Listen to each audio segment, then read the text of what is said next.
I am Dr. Jessie John, Assistant Professor, Department of Anatomy, Jyoti Vidyapeeth, Women's University, Jaipur. So today we will discuss anatomy of liver, and we will cover this topic in different parts.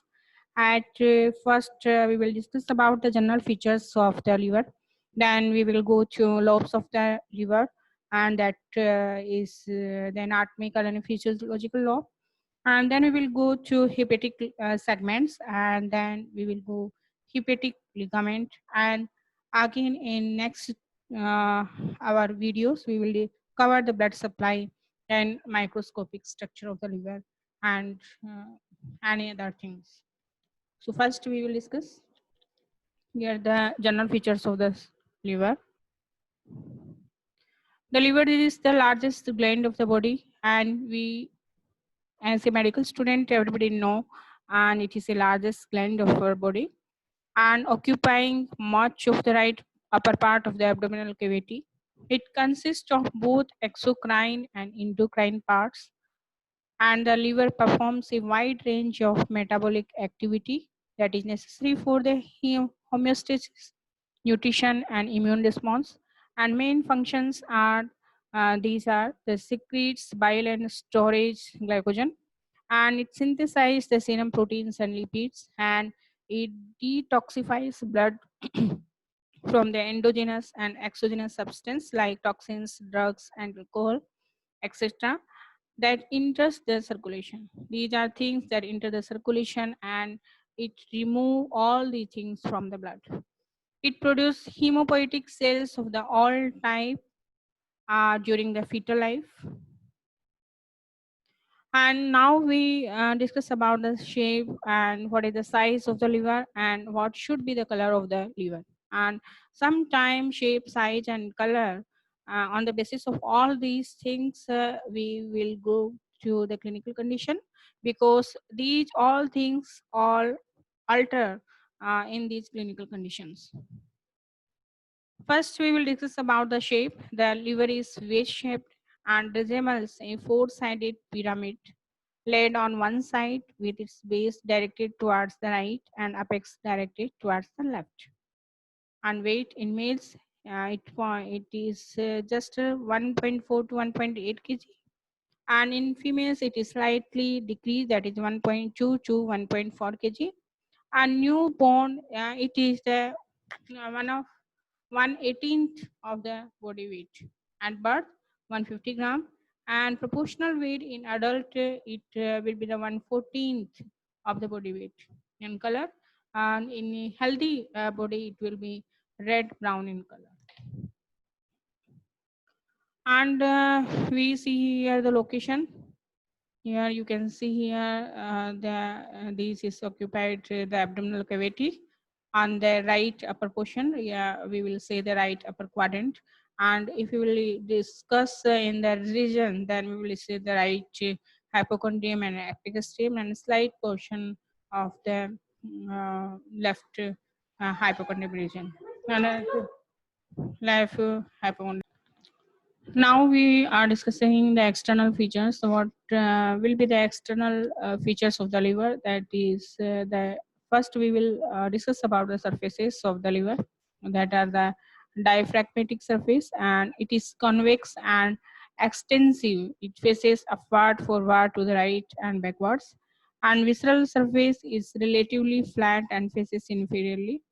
And these two surfaces meet in front at the sharp inferior border. Conventionally, the diaphragmatic surface is further subdivided into superior, anterior, right lateral, and posterior surface, but there is no distinct demarcation between these surfaces. Diaphragmatic surface, the dome-shaped diaphragmatic surface includes smooth peritoneal area, which faces superiorly, anteriorly, and to the right, and a rough bare area that is devoid of the peritoneum, which faces posteriorly. The inferior vena cava is embedded in the deep sulcus in the left part of the bare area. Visceral surface, we will call inferior surface 2, and the visceral surface is relatively flat and concave. The notable feature on the visceral surface are fossa for the gallbladder and the fissure for the ligamentum teres. and for the porta hepatis. And the visceral surface is covered by the peritoneum, except at the fossa for the gallbladder and the porta hepatis. Inferior border, the features of the inferior border are as follows. It separates the diaphragmatic surface from the visceral surface, and it is rounded laterally where it separates the right lateral surface from the inferior surface, and it is thin and sharp medially where it separates the anterior surface from the inferior surface, and it presents two notches for the ligament teres and cystic notch. And now we discuss the lobes of the liver, and I think we will discuss in the next part. Yes. Now we'll discuss the lobes of the liver. The lobes of the livers are classified into two types, that are the anatomical lobes and physiological lobes. And we will see physiological lobes means functional lobes. Anatomical lobes: on the diaphragmatic surface, the liver is divided into two lobes, that is the right and left, and by the attachment of the falciform ligament. On the visceral surface, the liver is divided into four lobes, that is right lobe, left lobe, and caudate lobe by fissures and fossas present on this.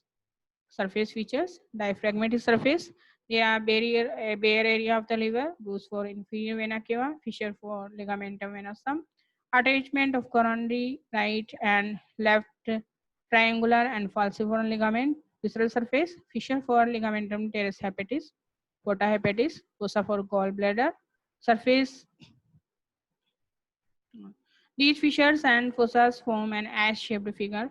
The right lobe to right of the fossa for the gallbladder, and left lobe to the left of the fissure for the ligamentum teres and ligamentum venosum, and the caudate lobe between the fossa for the gallbladder and the fissure for ligamentum teres below the porta hepatis. It means these the caudate lobe is situated between these fossas, and caudate lobe between the groove for the IVC and the fissure for the ligamentum venosum above the porta hepatis. So these also present the fissure between the groove and the fissure.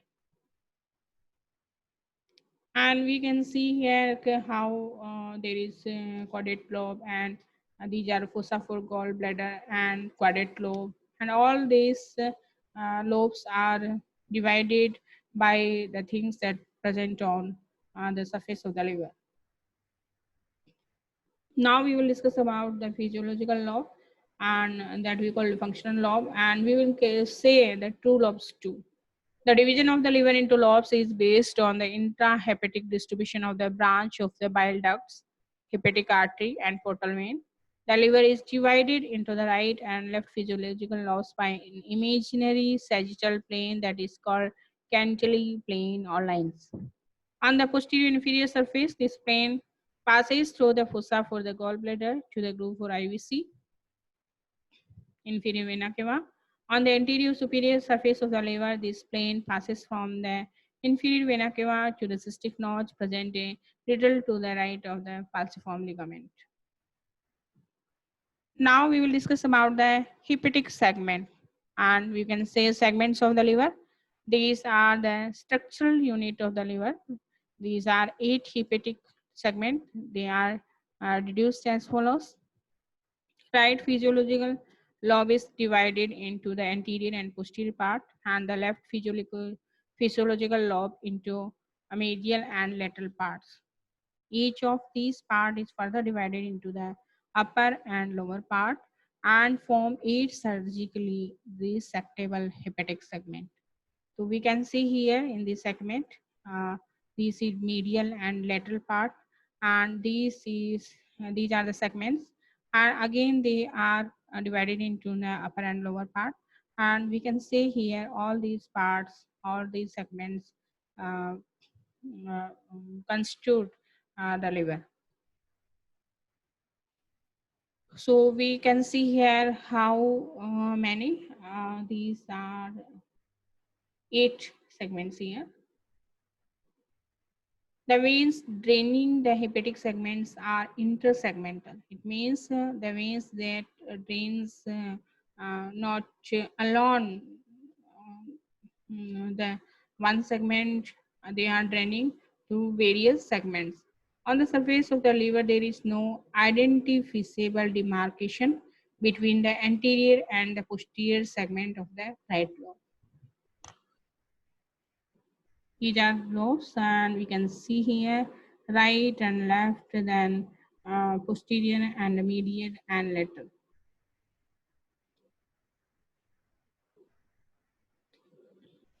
Now, we will peritoneal relation. Most of the liver is covered by the peritoneum. The areas which are not covered by the peritoneums are the bare of the area of the liver, fossa for the gallbladder, and groove for inferior vena cava, groove for ligamentum venosum, and the porta hepatis. And we will discuss in next video all the remaining part of the liver. Until then, you study and find the more difficult part that is for you. And any query, please mention it below the comment box and it will be resolved very soon. Thank you. Thank you so much.